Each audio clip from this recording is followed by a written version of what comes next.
Well, let's go ahead and get started. I'll get live on Facebook working on my phone. Dr. Bymaster, do you want to introduce yourself? Sure. I'm Dr. Bymaster, and I currently work in a small community clinic in the middle of San Jose, working with low-income, mostly Spanish-speaking patients. I am originally from Oregon, went to medical school in Iowa, and residency at O'Connor Hospital here in town in San Jose. And then Dr. Ho, do you want to introduce yourself? Hi, I am Cheryl Ho, and I'm a physician, and I practiced in San Jose, California for Valley Medical Center. I know that it was advertised that I am a clinical assistant professor at Stanford. And so in my work at Valley Medical Center, we do some work with Stanford residents and medical students. I went to medical school in UC San Diego, did my undergraduate at Stanford, and now I'm in faculty at VMC. All right, Tom, you're up. All right, I'm Tom Stafford. I'm a member of the board of directors for the Healinggroove, proudly. I work in Rockland, California at the Tenor Medical Group. I did my residency training in internal medicine and pediatrics at USC and LA County Hospital. I went to medical school at Tufts University in Boston, and I'm happy to be here with you guys today. And I hear we are live now on Facebook, and I see it. So we're good to go. Great. Okay, we figured it out apparently. Fantastic. Okay, well, we will dive in with our presentation. So let me get that started for us here.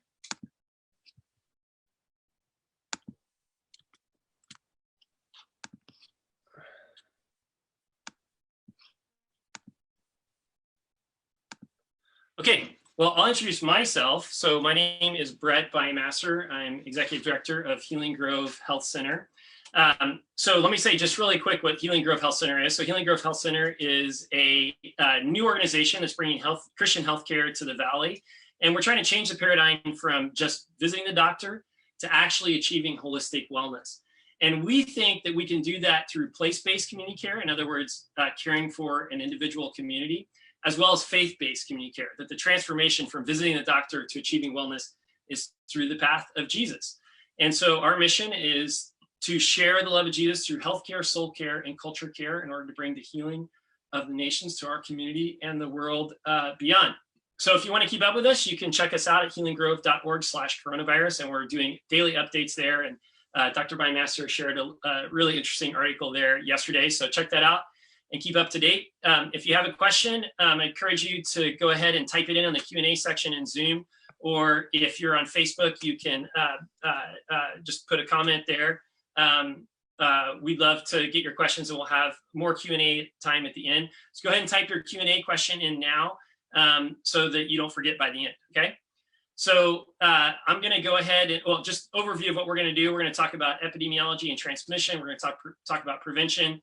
Dr. Bymaster is going to talk about clinical features, and then we're going to talk about how as Christians we can respond to this. So with that, I'm going to go ahead and turn it over to Dr. Cheryl Ho. Go ahead, Dr. Cheryl. Hi, so I know we did some introductions, and that was me. And so what I'm going to focus on are really what's called the epidemiology and transmission. So these are fancy words for the statistics and numbers behind the disease. So I just want to set a framework of coronavirus. I know that there's been a lot in the news, and a lot of people are extremely worried. And it is a very serious condition. But I also want to just compare coronavirus to the flu. So if we look at so far at the number of deaths that the flu causes, which I think we're all familiar with, we see that worldwide there are 300,000 to 600,000 deaths annually from the seasonal flu. In the US alone this year, we've already seen 20,000 deaths just in this flu season alone. And if you compare that to the worldwide death rate of coronavirus, we're just barely surfacing over 4,000 or a little bit more. So in terms of the scope of the problem of coronavirus at this point, it's really orders of magnitude different in terms of the numbers of death. I want to just emphasize throughout this presentation that we should not panic. I think if you want to talk numbers in terms of death rates, in terms of the percentage of people that die from seasonal flu or influenza, that death rate is actually 0.1% of people who actually get influenza. And then on the other extreme, I want to share about the 1918 pandemic, which was called the Spanish flu, right around the time of World War I. And that was a large pandemic that caused large casualties here all over the world, San Jose, San Francisco, and that death rate was greater than 2.5%. And so the question is, where does coronavirus fit in these deaths rates? And to be honest, I think this number is changing on pretty much a weekly or daily basis. The higher numbers that we've seen, which are closer to 2% death rate, were coming out of China, where the coronavirus or COVID-19 first originated. But we are now starting to see in South Korea and places outside of China that the death rate is closer to 0.6%. And part of this is that, a lot of this is around the statistics. So the denominator in this is the number of total people infected, and then the top number, which is the numerator, is the people that died. So for example, in South Korea, we are seeing closer to 0.6%, and that is because people are being tested by the masses. So you're getting about 10,000 tests per day. And so what we're seeing is that many more people have the disease than actually are dying from it. And as we start to test and test more in the United States, I actually think that this death rate estimate will be coming down because we are not capturing the total number of disease right now. So if you look at the percentage population, very low. Comparing influenza to coronavirus, so influenza hits older people, and similarly, coronavirus also hits older people. These are the ones that are getting the complications. We see a slightly higher rate in men than women. But what we're also seeing, which is quite surprising about the coronavirus, is that children are generally getting less severe disease or no disease at all. One of the questions is, who do we need to protect? Who is at risk for coronavirus? And as I mentioned, it's all about the age. So if you look there, this is kind of our latest breakdown of what we know about who is dying from coronavirus. So if you are over the age of 80, your risk of dying is over 20%, 70 at 80% at 8%. And so recently there was at least in Santa Clara County, there was a warning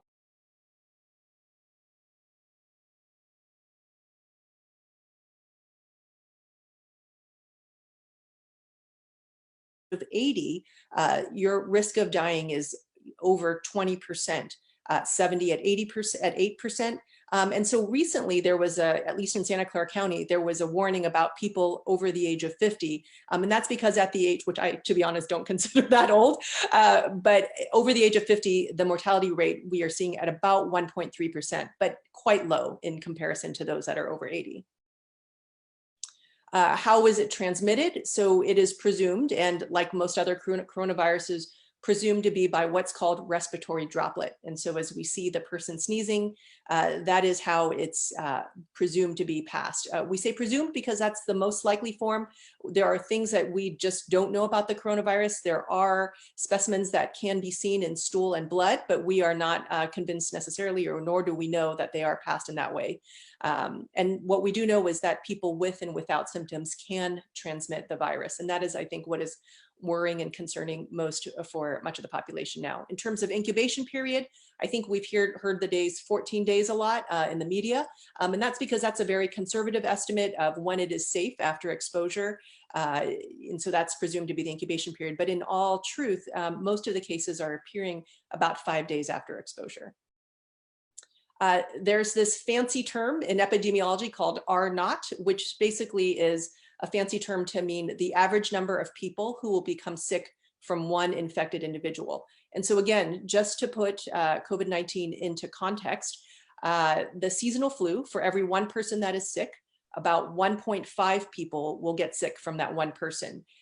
SARS had a little higher rate of 2 to 5, and coronavirus or COVID-19 has an R0 of about 2 to 3. So a little bit higher than seasonal flu, but by no means in comparison to measles, which is, these are the ones that were getting infected in Disneyland, and that is an R0 of 12 to 16. So just in a nutshell, I really want to emphasize to everyone that this is a marathon and not a sprint. I think we are behaving in our country like this is a sprint and we just have to get over the next 4 weeks. But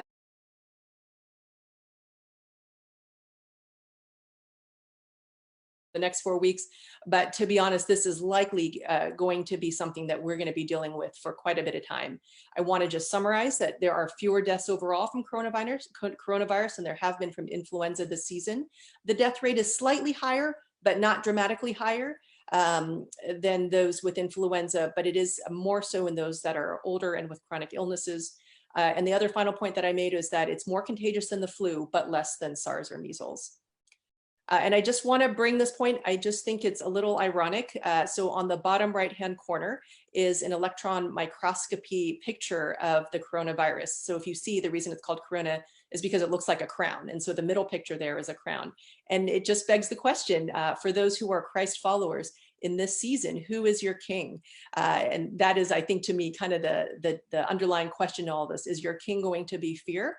Or is your king the Lord Jesus Christ? And I was just reminded the other day that in the midst of this trial, how are we taking this trial? Is it one that is bringing joy? So in James 1, it says, "Consider it pure joy, my brothers and sisters, whenever you face trials of many kinds, because you know the testing of your faith produces perseverance." And so my question to Christ followers are, as hard as it is, are you experiencing the joy of Christ?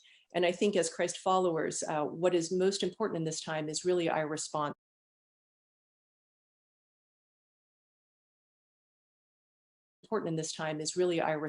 As Christians. And we'll talk more about this later in the webinar. Okay, thanks, Cheryl. So I'm Dr. Tom Stafford, and these are the credentials I mentioned earlier. I'm a pediatrician and an internist, and I practice in Rockland, California. So next slide. So I'm going to talk about prevention. Next slide. So one of my favorite things so far about the coronavirus is all of the jokes going around on Facebook. And my family is particularly good at sending these around. So I wanted to share a couple of them. This one, you can all see it on your screen, but it's a picture from the year 2060. And a grandkid asks his grandma to tell him the story of coronavirus, and she walks into the garage and she's still got a huge mound of toilet paper stashed in her garage. And then next slide. I love this one. I got this one today. It says, "Some people aren't shaking hands because of the coronavirus. I'm not shaking hands because everyone is out of toilet paper." All right, next slide. So as far as protecting yourself, a lot of this has gone around. I don't need to share things that have been said over and over and over in the media and that you've already seen. I'll touch upon those things really briefly. There are a couple of things that I haven't been seeing. One is just stressing the things that boost immunity in general. So there was a good study relatively recently of 150 people out at, it was done at UC San Francisco, and half of the people slept for less than 6 hours a night, and the other half of the people were allowed to sleep between 7.5 and 8 hours per night. And the chief investigator actually squirted rhinovirus, the cold virus, in their nose. So they had a direct inoculation of rhinovirus in their nose. And the group of people who were sleeping 7.5 to 8 hours at night were 30% less likely to actually contract that rhinovirus. So we are a chronically sleep-deprived society. And I think as Christians, at least myself as a Christian, I've stewarded my sleep very poorly. So one way you can significantly protect yourself from any illness, including coronavirus, is to get a good night's sleep every night. That meaning 7.5 to 8 hours or more. Other ways to boost your immunity: stress reduction, regular exercise, healthy eating. These are all basic principles. And yes, I am saying we should sleep like dogs. I love that comment. So other things everybody knows: wash your hands frequently, particularly if you touch something that other people touch frequently: doorknobs, cabinet handles. Soap and water is the best thing. washing your hands for 20 seconds, which is really hard to do. I've tried it. 20 seconds is a long time. A hand sanitizer with greater than 60% ethanol or ethyl alcohol, which are most hand sanitizers, is a good alternative. We had a great question last time we did a similar presentation to this about baby Ganex. And there's a lot of different products out there that just use benzalkonium chloride as the antimicrobial agent. And that is not recommended for coronavirus. It hasn't been shown to be as effective as ethyl alcohol. So be careful.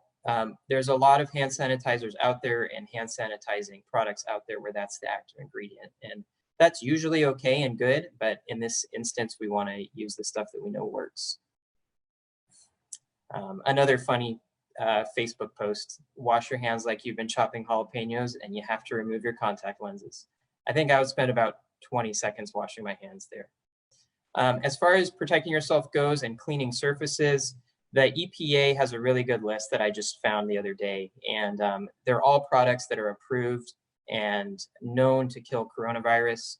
The website is listed there. It's kind of complicated, but if you just Google EPA and coronavirus, it will show up towards the top.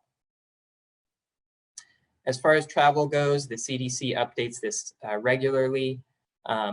As of now, the only strict recommendations are to avoid non-essential travel to China and Iran, also South Korea, Italy, and Japan. And that's easy to find on the CDC website, and they'll update that.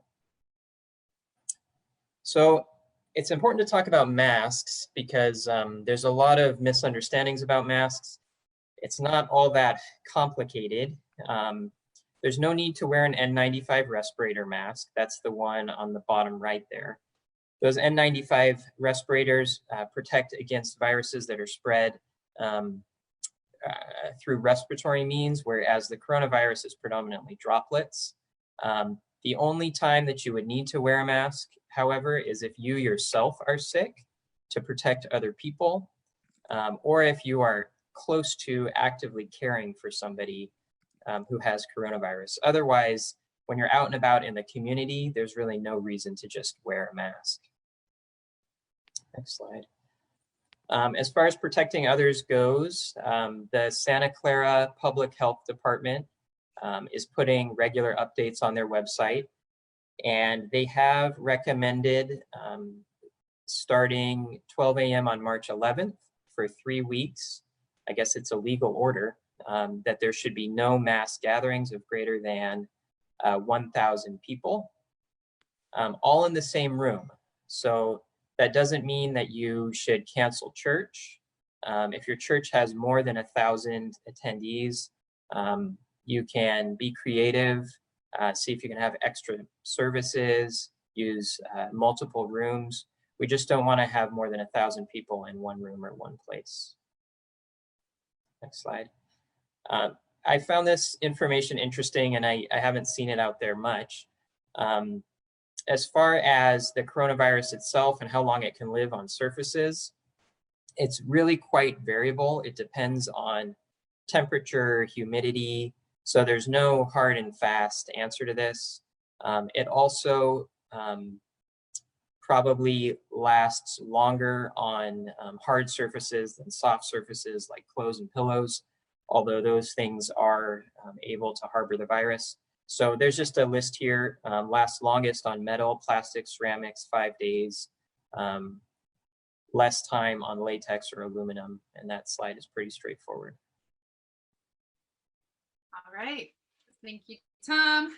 So here's me. I am a family doctor, and I already talked about where I trained. Okay, so I'm going to talk about clinical features, testing, and treatment. Always, always, always important to make sure you get your information from the right sources. We are an excellent source. We get we are always checking the CDC website, and I almost call the public health department every single day because I have a new question or a patient or something to talk about. So coronavirus, it looks like just about everything else we see in the winter: fever, cough, shortness of breath. Most of the cases are mild. So that means, I mean, it doesn't have to have fever. It doesn't have to have cough. It's amazing. Like, you could have it with very mild symptoms.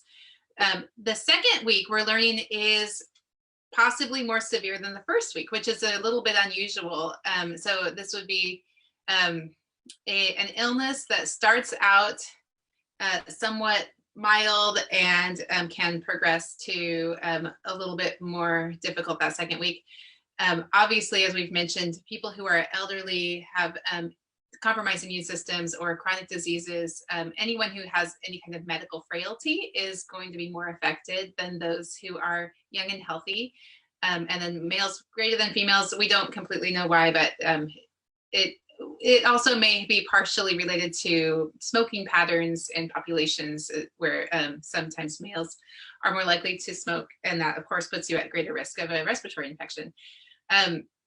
Okay, diagnosis. We're going to talk about the test in the next couple slides. I have a lot to say about the test. And then I'm going to talk a little about management, meaning like what do we do if we have the coronavirus?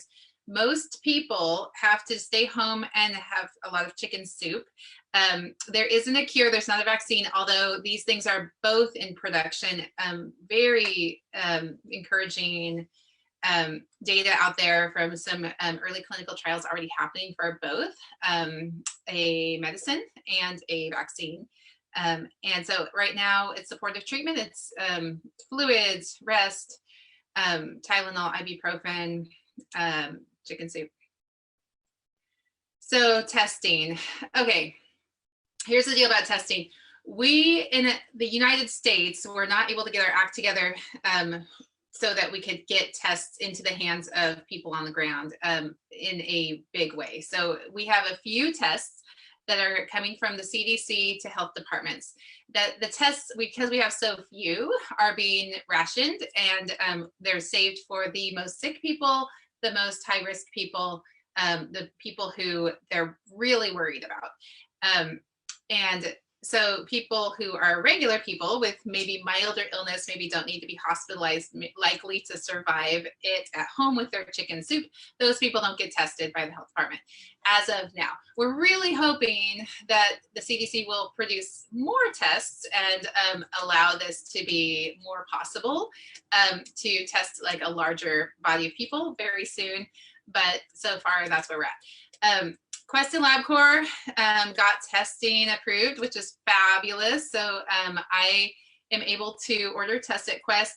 However, I was super excited about doing that this week. And in fact, today I was all ready to test somebody at Quest, and we didn't have the right media to send it to them, and we don't have the right test code, and and it actually costs some money if you don't have insurance. And so anyway, it was kind of a deal that didn't work out for us to test it. So we did order tests. I think a lot of clinics are in the space of trying to order the correct supplies to do the tests. And so I predict that in sometime next week, we're going to have a lot of tests go through the private lab companies. And we will suddenly have a way better idea of how many people in the community have coronavirus, which will be extremely helpful for us to just know exactly what we're dealing with here. Shout out to South Korea and Singapore, who really did have their act together. Good job, guys. And they actually tested a lot of people, which really just helps you know your denominator, helps you know what the death rate is, helps you know like who do you need to quarantine, helps you know like is it a good idea to close schools, and all of these kinds of questions that we all have. And so yeah, I'm really waiting for that. Stanford also made their own test, and so they're testing in-house, which is also really great. And so just if the CDC's listening next time and the FDA, let's just let everybody do their own tests, because that will make it go faster. Okay, anyways, a little bit of politics. So these are all reverse transcriptase PCR tests for the nerds out there. So we're just looking at the viral RNA, if it's there or not.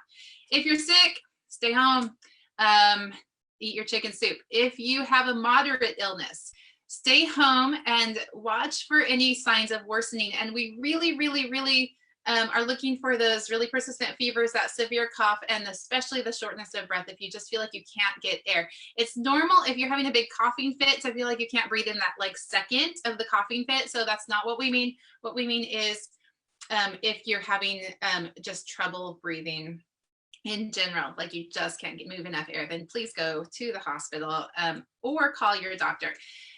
If you are a Healinggroove patient, you can just call us anytime, and we're happy to talk through it with you. If you have a severe illness, go to the hospital. I want to talk briefly about the 1918 pandemic because a lot of people are thinking about that. This is the Spanish flu, and I have a great history book about San Jose and exactly what happened here in San Jose during the 1918 pandemic. And let me just tell you, this is not the same as the 1918 pandemic at all. It was like the minute that they noticed that it had come to San Jose, it was the beginning of October 1918, and immediately the health department shut down schools, churches, everything, and immediately people were dying. They had 7 dead in a day, the first day that they declared this is a problem. Hospitals were overrun with people. They were people in the chapels and in the living quarters of the nuns who were running O'Connor. And there were, 50 people coming from Santa Clara University who were stricken with the influenza at that time. Doctors were having to see 500 patients a day because it was just everywhere. And people were dying within days. They would, young, healthy people, football players for Santa Clara University would get a fever. 3 days later, they were dead. It was really, really, really scary. And it was really highly infectious, highly fatal. And so within a month or so, about 200 people were dead. And I mean, San Jose was better off than most places because people got together and worked on it. But I just want to let everybody know, we're not seeing that same kind of virulence here. It is, it's important to worry about. It's important to wash your hands, but this is not 1918. And thank God for that. So my name is Brett Bymaster. I'm the executive director again of Healinggroove. And so I want to talk about how we can think about this as Christians. When I look at how we're responding to coronavirus in the community, the word that I would use is panic or fear, hoarding, like these really extreme responses. And if you look at the data, like Dr. Bymaster was just showing, the data doesn't feel like it matches with that. So I think there's a great chance for us as Christians to really live into the peace of Jesus.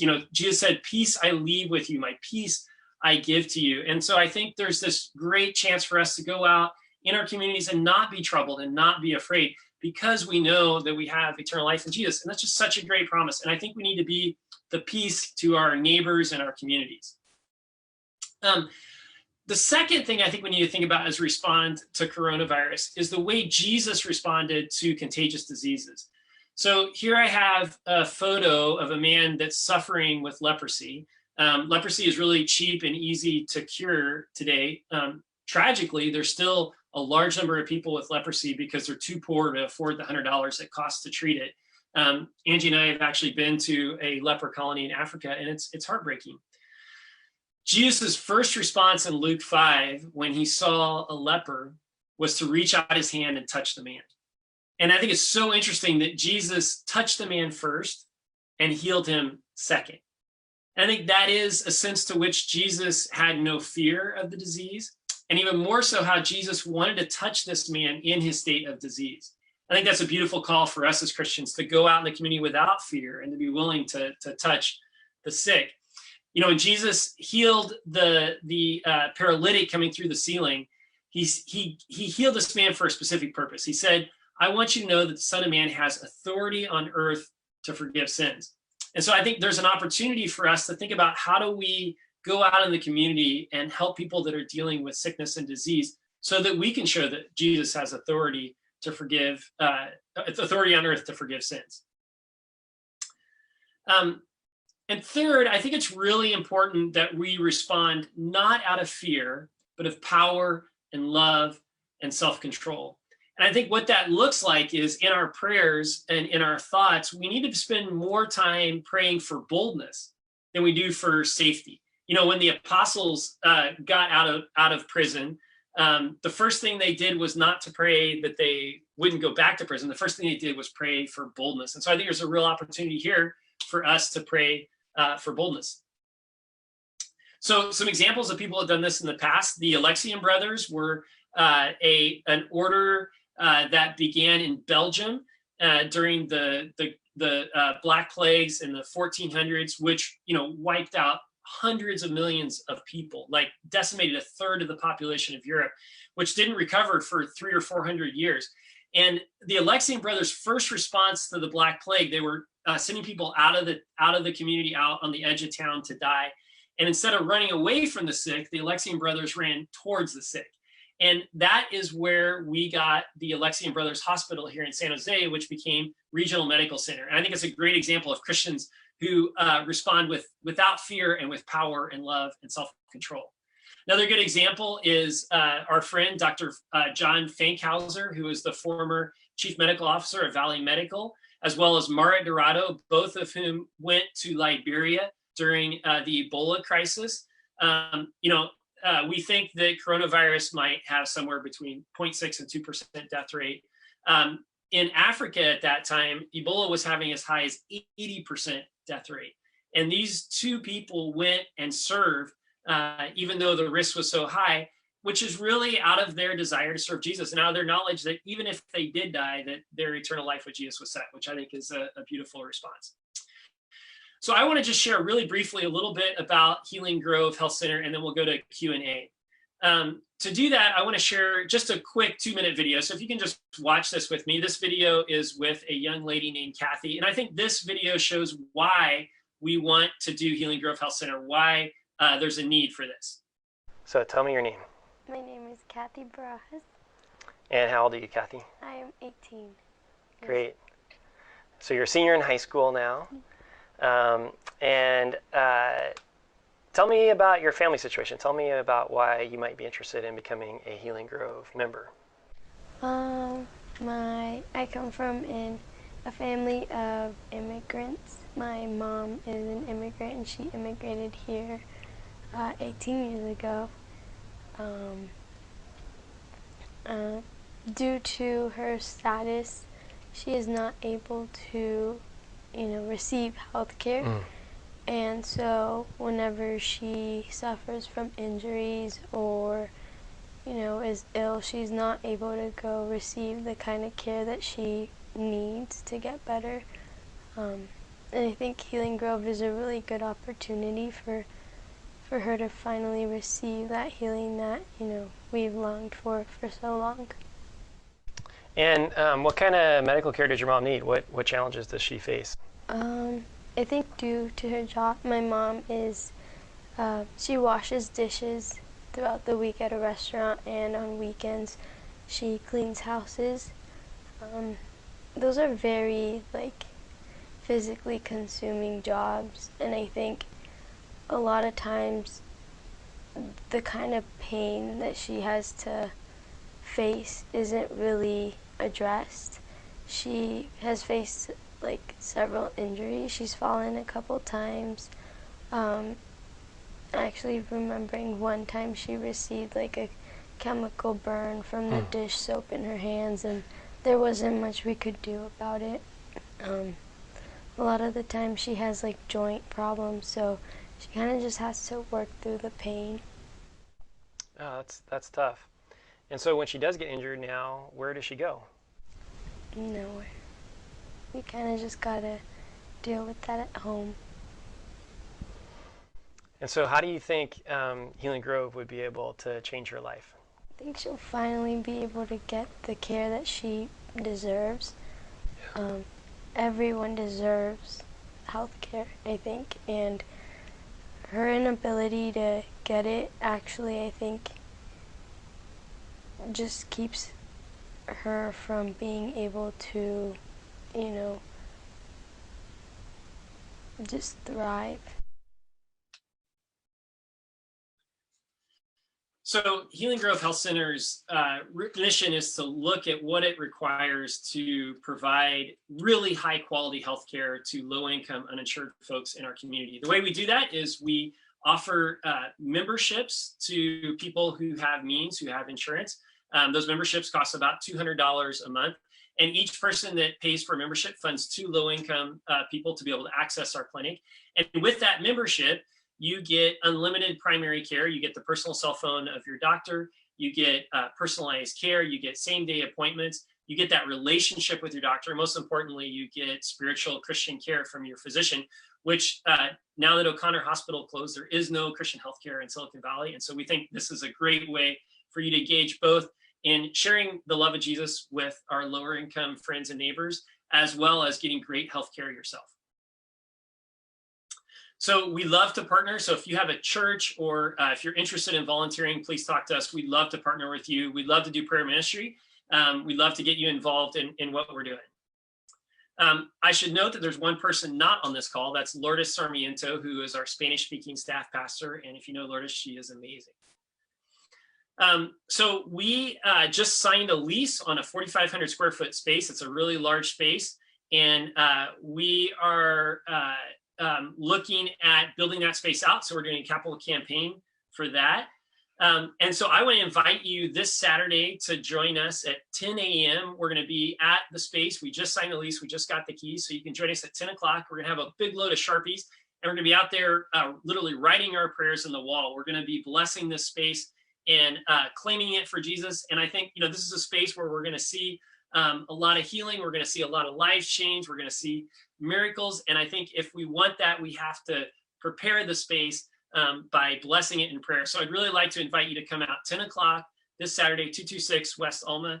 And you can come out and write your prayers on the walls. And what's cool is then in 5 or 10 years, when Healinggroove is thriving, you'll be able to drive by and say, hey, my prayers are literally in the walls. If you'd like to contribute, like I said, we're working on raising money for our capital campaign to finish the construction, and we would love to have you contribute. So with that, we're going to go to Q&A. I see that there's already several good questions that have been asked.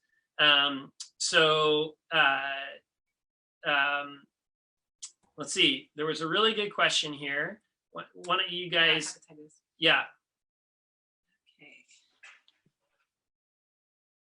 Okay, so great question about if coronavirus follows a hepatitis B type pattern of illness, so that it would linger and come back even after you start feeling better after medication. And the only solution is a vaccine. So I think the question is, does the virus become a chronic disease, or is it something that would actually go away after the 2 weeks or so that the illness lasts? So I don't know if Cheryl or Tom want to answer this. My understanding is that second week can be worse than the first week, which is very unusual for, it's not what we're used to for a regular cold. And so people were worried that there was a worsening of the illness. But I haven't seen anything that suggests that it becomes chronic like a hepatitis B can. Yeah, that's right. I haven't heard that either. I think what we know about other coronaviruses, and there are other coronaviruses out there that are not COVID-19. It's just an acute illness. Yeah, I agree. So the incubation period can be anywhere from a couple of days to about 14 days. So you can be an asymptomatic carrier for a little while. And then for the more severe infections, you can be infected for a long time, like up to 6 weeks. But as far as having that chronic carrier state, I'm not aware that that is the case and have not seen anything about that. All right. Okay, question about avoiding foods. Okay, this is a great question. A lot of people, in times of things that feel really out of control, we think like, well, what can we do to help prevent illness? And this is a great question for Tom, because he was talking about prevention. And so the question is, what food should we avoid? Should we avoid sugar? Should we aim for certain types of foods? Yeah, so I'll let you guys answer as well. In general, following a healthy diet that is generally known to be healthy and good for immunity and long-term cardiovascular health would be what I would recommend. And that's a diet that is low in sugar, particularly low in refined sugar. Sugar does tend to be pro-inflammatory. It's hard on your pancreas. It's hard on your blood vessels. So there's a lot of reasons to avoid refined sugar and refined carbohydrates in general. So I would recommend that as a general principle. And then eating a healthy diet that's full of colorful vegetables, dark green vegetables is great for your immune system. I don't know if you guys have anything to add to that. Yeah, I think I will say that we don't have a lot of good randomized controlled trials that show data on the effect of specific diet in terms of actual outcomes. I think we have a lot of good thoughts, I think, as Dr. Stafford mentioned, of really what is healthy and what is not. But in terms of like the large scale randomized trials, we don't. And so I think, we just use our common sense. And I think sometimes we can be, quite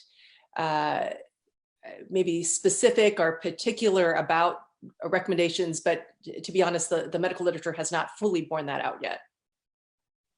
Yep, I agree. And always variety of foods, but especially high in the fruits and vegetables, always good. There's so many vitamins, there's so much fiber, there's so many cofactors, and all those things are going to be really important for your immune system's healthy functioning. So you're exactly right. You're on the right track. Always the answer is plant-based foods, right? And more water. And water, and exercise, and sleep. Okay. Next question. Should we do this one? Yeah. So Jorg asked if you go to the health department, how they do find if needed in order for you to get a test there. Yeah, I can take this one. Me and the health department are buddies. I had a patient just today who had a fever and cough and possibly coronavirus, and I really wanted to test this patient. This patient was uninsured, and it costs about $200 to just go to Quest if you're paying out of pocket. So I said, oh, well, let's go to the health department. So I called up the health department, and the health department asked their series of questions. They really only have a certain number of tests right now, and they have to save them for the most critical patients. So their question is the patient in the hospital? Is the patient a healthcare provider who's caring for a coronavirus patient? Is the patient in a nursing home? Is the patient connected with a known COVID, patient? And the answer to all of those was no. And so they said, we can't test the person at this time. Is the patient very elderly or frail or whatever? And it was a otherwise healthy patient who's about my age, and so very young. Just kidding. So I had to call the patient and say, I'm sorry, we can't test you unless you want to pay an arm and a leg. And so we're just going to watch and wait and hope. But like I said, I really hope soon we'll have more tests and we won't be rationing them, because I really want to know if that patient has it, then we need to advise that person to stay home, right? We need to advise that person also for their kids to, not go to school or whatever. So anyway, there's a lot there. Yeah, and so what I just want to say is that I think it's not that people are intentionally trying to ration this. It's just that I think there were a series of missteps that occurred, unfortunately. And I'm not here to try to blame anyone, but unfortunately, the U.S. was not prepared with enough tests at the time that we needed. And so we are drastically as a country under testing. And so really there is a lot more, and this is really not to raise panic, but I actually think it could be a little bit of a relief. I don't know how people might look at that, but there really is a lot more coronavirus out there in the community than, I know that we keep seeing those numbers tick up every day, but actually, the vast majority that are at home and recovering are not actually getting tested, just simply because we don't have enough tests. It's not about insurance. It's not about, whether or not they went to the right place, but really we just don't have enough tests. And I sense that this is going to change rapidly within the next few weeks. And I think all these restrictions will be completely changed. But unfortunately, this is where we are at as a country right now at this moment. Yeah, I think what's reassuring about that is it sounds like we know if a patient dies from coronavirus, we definitely know that. But as we test more and more people, we're going to find there's a lot more coronavirus out in the community. And I think what we're going to find is it's not that bad. It's probably not going to be that bad for most people. So that's kind of a weird reassuring thing. I think it is important to say that, we shouldn't panic when it turns out there's a large number of people that have coronavirus. I think people should stay calm and, and not like buy all the toilet paper at Costco. Yeah, you guys will know. So just expect those numbers to go way up as we now have way more access to testing. And so as you see the numbers just balloon in the next couple of weeks, you could be like, oh, I knew that was going to happen. Right. And it's not because it's spreading more, it's just because we're testing more. And so I think that's what people have to realize. And because I think what's happening is as the numbers increase, the panic rises, but it's actually just the prevalence of testing. So next question is from Felicia. What are the causes of death, like pneumonia or something else? Yeah. Okay. So I can just say that it's actually surprisingly uncommon to have a concurrent pneumonia with coronavirus. That's a great question, because with influenza, yes, everybody was dying of pneumonia that they got secondary to their influenza, especially during the Spanish flu. And with coronavirus, it's actually quite uncommon. And we do have some data from China that suggests that it's actually just regular old coronavirus, which turns into an acute respiratory distress syndrome. But those are those folks that are usually, as we had said, elderly or having acute or chronic medical conditions that's what's happening. And that, is what often happens to those with severe viral illness, as Dr. Bymaster mentioned. Okay, and then Mason asked, what else is affected besides the lungs? Yeah, so it's mostly the lungs.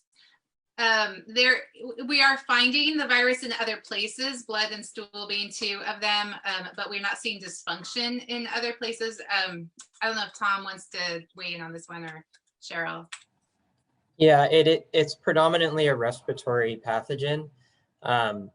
And a lot of the symptoms that people experience are the body's immune system trying to fight the infection, fevers and body aches and things like that. But like other viruses, it can affect other organs. It affects the bone marrow in the sense of lowering the white blood cell count in some people. There have been instances of cardiomyopathy where the virus can infect the heart. So other organs can be infected, but most people, it's a respiratory illness. Next question. So somebody asked about the flu shot. Okay, yeah, someone was saying, does the flu shot help because it could prevent a kind of concurrent illness with the coronavirus?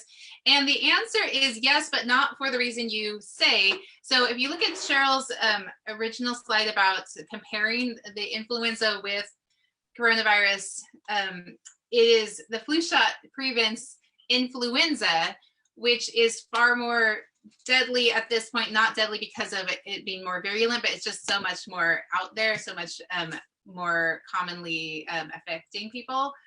So it causes way more deaths than coronavirus. And so the flu shot is good because it prevents the flu. It doesn't do anything for coronavirus, but it's a great idea. But I think that if you had the flu, you would likely be more susceptible to the coronavirus because your immune system is weak. And so I always hear from people, well, it didn't work, I still got the flu. But what we do see are that folks that get the flu shot, even if they still get the flu afterwards, they generally get a less severe version of it, or their body's able to fight it off better. Yeah, and there's a couple of other good reasons to get your flu shot. It's confusing if you do have the flu, and it's going to tax healthcare resources if you have the flu for your doctor. So being immune to the flu is helpful so that we're not seeing so many people who have fevers and coughs. And then another thing, just to promote sleep again, people who sleep, their antibody response to the flu vaccine is about 50% higher. So your immune system responds better to vaccination if you have a good night's sleep. Okay, so the next question is about,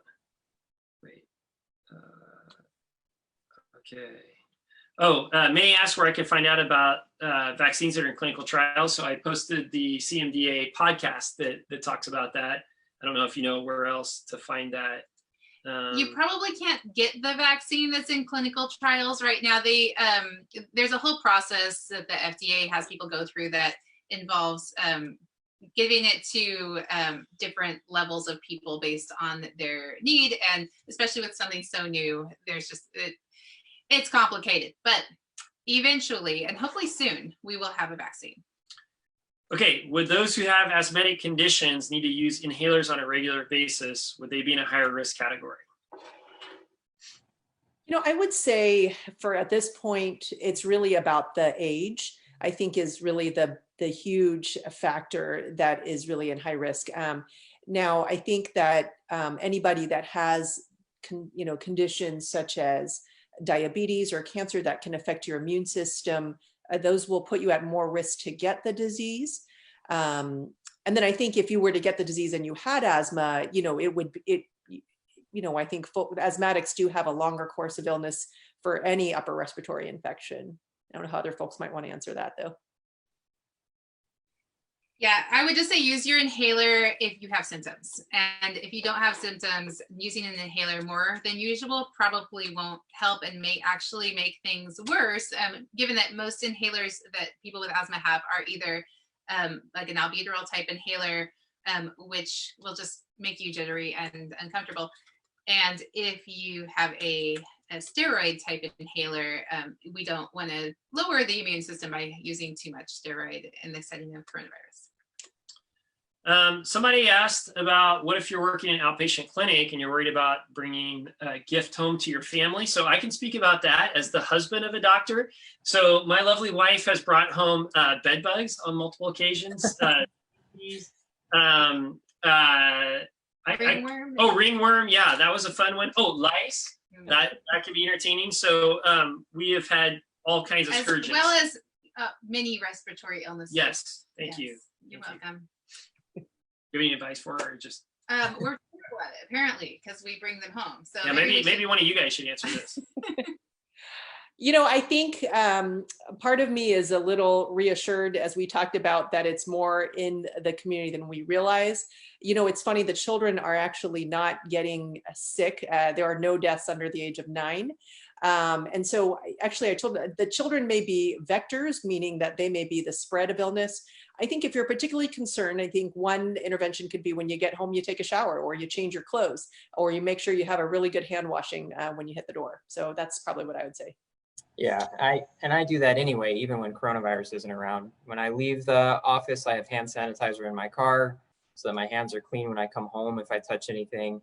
And then I decontaminate when I get home. I take a shower and change my clothes right away. Okay, Rosa asked if pregnant women are considered high risk for coronavirus.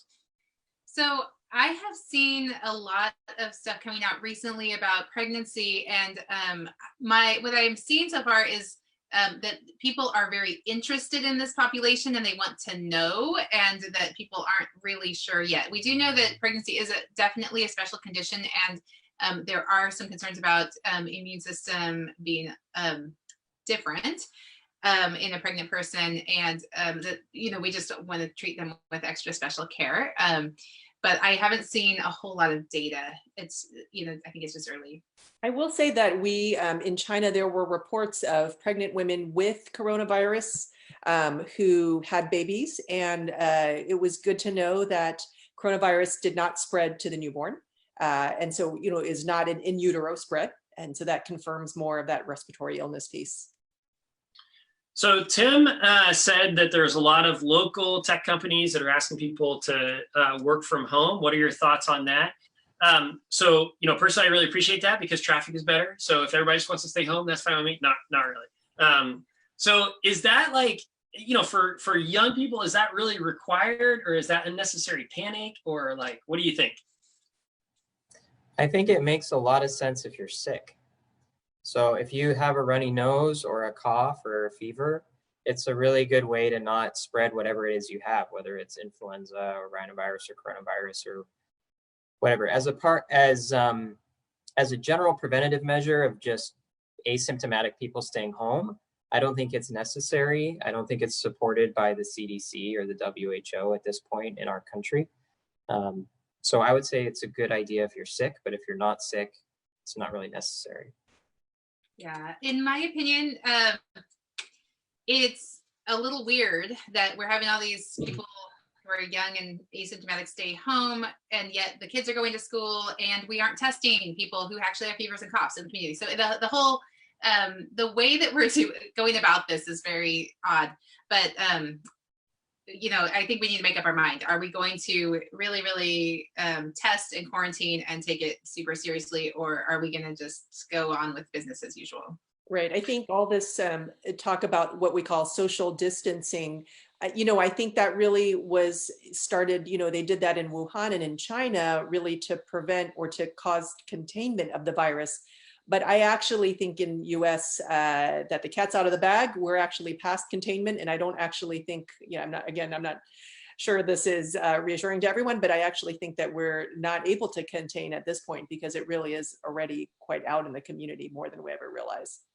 Yeah, and you know, I want to say for us as Christians, I think it's really important for us to be present, and you know, so I think if there's an opportunity, obviously if you're sick, you need to stay home. You don't want to take risk for other people, but if you're able to take a risk for yourself and to be out in the community and be having those conversations, I think the more that we're holed up at home, the less opportunity we have.